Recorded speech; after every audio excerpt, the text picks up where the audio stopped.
Yo, what's up, y'all? Freightliner Trucker Tire here.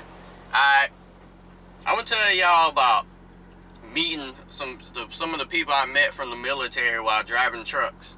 Cause the only thing they've done was reinforce my conviction to never join the fucking military. I'm gonna tell you straight up, they told me some fucked up shit, some shit they probably shouldn't even have told me, some shit I probably could never even tell some motherfuckers. But one guy, he told me about how, I guess when they send people to go search a building, it's supposed to be like a couple of them, but he ended up just sending the guy's homeboy alone to secure a building, and his homeboy got killed. He was against the shit from the get-go, and when his homeboy got killed, he beat up his sergeant. Which I thought the sergeant was normally the strongest motherfucker in the group, but apparently he was so mad he was able to beat his own sergeant.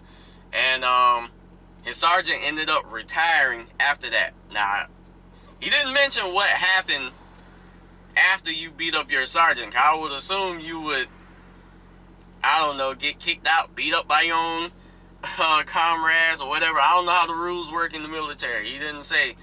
But in my opinion, the military tends to create crazy people. And I mean some crazy ass people. And one guy explained to me, he said, well, what they do is, you get tested mentally before you can leave the military, but they train you mentally. So basically they're training you to beat the test for you to even get out the military, to make sure you're not crazy, hence why a lot of crazy people get out the military. Because, I mean, if you think about it, like, the past 10 shooters and bummers were military trained and shit, and the military will train your ass to be crazy as fuck. Like, my homeboy, he went to the Marines. He ended up getting kicked out because he loves pussy. He loves pussy too much. So he got kicked out, but he learned a lot of shit in the Marines before he got kicked out.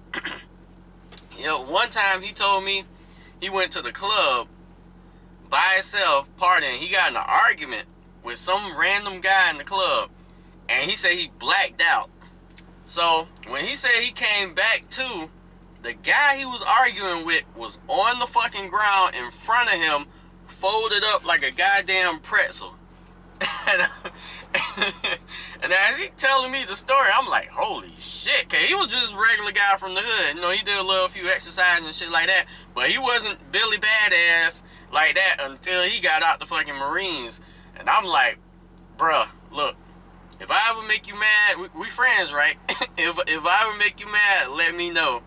And the funny thing about that shit is, like, I say the next year, I actually did piss him off a little bit, because he came down to the hood and he was wearing like these teeny ass shorts, like these teeny ass scuba diving shorts and shit that came like a foot from his knee up to his pelvis and shit. And I was cracking jokes on him like a motherfucker, and it got to the point where it got repetitive and it started to feel like bullying for him. And he was like, hey man, I don't like that shit.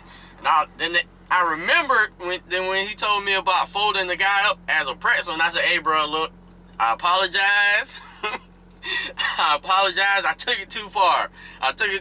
Look, we still good. We're good, right? Alright, cool. So, but I also met, I was in North Carolina. I met a homeless guy underneath a bridge, but apparently the motherfucker was from the military. And as we were talking, he kept calling me daddy. I ain't know what the fuck he kept calling me daddy for. But apparently he said he calls everybody daddy.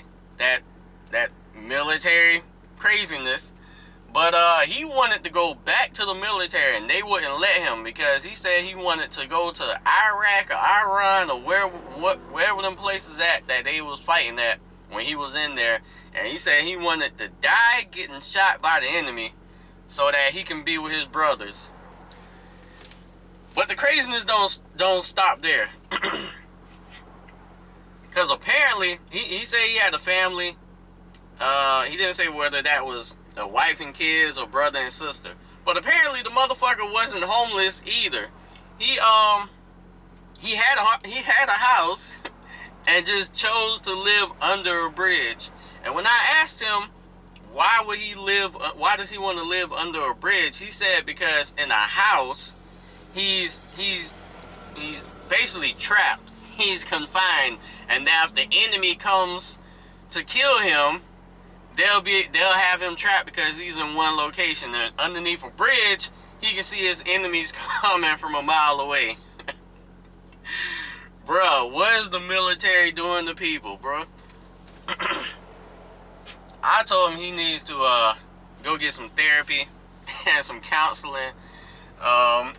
He almost had me with the wanting to go back to the military and dying with his friends. I can understand that.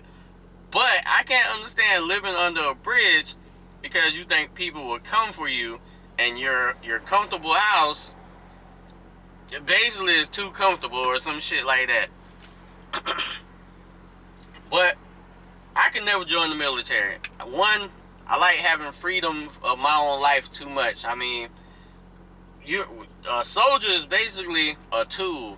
It was what the guys in the military told me. You're a tool. You do what you're told.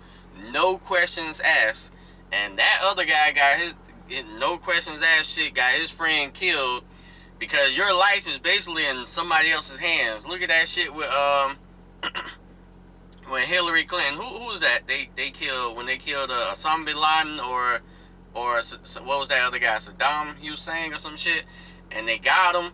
And Hillary Clinton was like, yeah, we came, we saw, he died, haha, and all that shit. But what about all the men you sacrificed to do that shit? No, she ain't mentioned none of that shit. She ain't said rest in peace to all the men who I sent over there to this location to get killed and shit, to try and find that guy and kill him. She's on public television clapping and shit. That dumb bitch. I don't really like Hillary Clinton. But that's why, because your life is in somebody else's hand, and you don't know if that person is the right person to have your life, to have your life in their hands. They was also telling me a lot of shit about, so if you get shot by your friend in the military, it's called, friendly fire? I'm like, well, hold on. They call it friendly fire when you're shot by your comrade.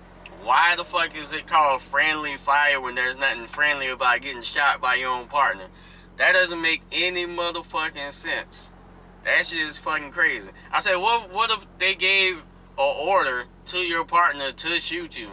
Because you really can't trust a whole lot of people in the military, just like in here, because the same scenarios. Yeah, you're supposed to be comrades, but if a motherfucker hates you or if you start knowing too much shit, you never know. And from talking to a lot of people in the military, I noticed that a lot of people from the military got very cocky attitudes, like walk around like they can beat everybody's ass. I mean, I'm gonna see if I can find it. I'm gonna post it. It's that video where the sergeant was questioning like a little black kid, questioning was he from the neighborhood and was telling him to get out the neighborhood, and then he pushed him or some shit like that, even though the little guy looked like he really didn't want to fight. I mean, because the sergeant was like this much over him and shit and was big as hell, and the black guy was like small and frail and skinny and shit. Only to find out, not only was the black kid from the neighborhood, he lived there longer than the sergeant. Oh man, that shit was classic. Man, they was I think it was like 100 black people who came to his front doorstep. But I also talked to a lot of black people in the military, and they told me straight up that there's just as much racism in the military as there is in America, or I mean the military is in America. That was stupid, but there's just as much racism in the military than outside the military. One black guy showed me a video of a black girl who was in the military. She was dead. She had like, I think, bullet holes, stab wounds, burn marks, and all kind of shit on her body, and I think like acid too. And the military did their own investigation, only to come to a conclusion that she committed suicide. Yeah. Now, if you're black, you already know what that sounds like. Well, you already know what the deal is. But he showed me that shit, and he showed me a couple other videos from back in the days where like black people went across seas to Asian countries, and the Asian people was calling them niggers, and they was trying to figure out how they even knew what that word was, only to find out their white comrades in the military was telling the Asian people to call the black people niggers. Hence another reason why I could just never join the army. I mean, or the military. I mean, because you gotta deal with racism there in the military. You gotta deal with racism here.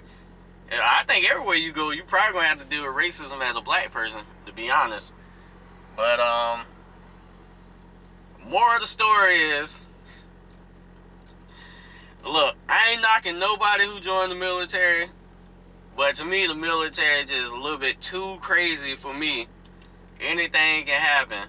Goddamn, you have to be prepared to not only put your life on the line, to have your life taken for even knowing too much information, or well, let's just put it this way. I left out a lot of shit to protect some other people in the military, because the shit they told me, more likely if I said it, could lead right back to them. But it just is a lot of shit that come behind joining the military.